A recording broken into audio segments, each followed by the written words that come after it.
What is Hurd going to be remembered for?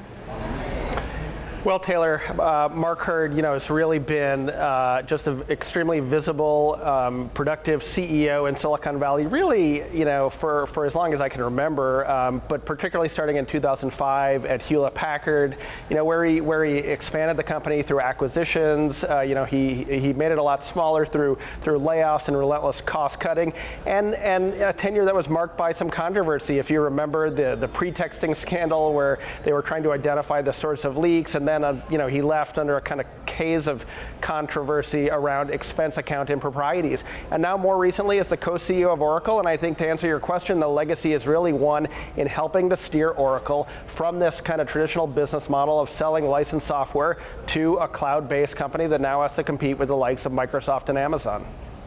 And how important was Hurd to Oracle? Like you said, instrumental in taking the company from the legacy business into the newer cloud model. Are they set to be able to continue to do that in his absence? Yeah, I think so, but he was important. One, he articulated the need to move to the cloud early. I mean, if you remember in the late 2000s, Larry Ellison was calling cloud computing a fad. And, Mark came in and kind of put a stake in the ground, orchestrated the acquisition of NetSuite a couple years ago, and has really driven that transition.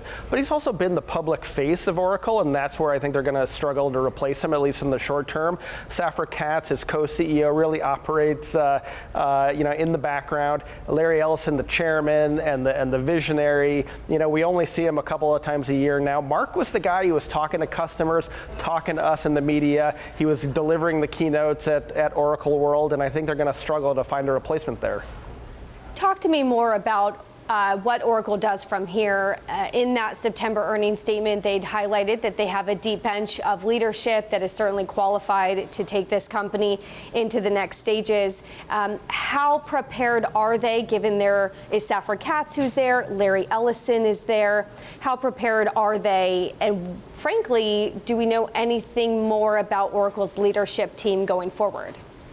Yeah, I'm probably not the best person to answer that. I know that Larry Ellison has talked about some of Hurd's deputies as potential replacements. They do have a deep bench. They've got, a recent record of success. They hit a stock high earlier this summer. The stock this year is up 20%.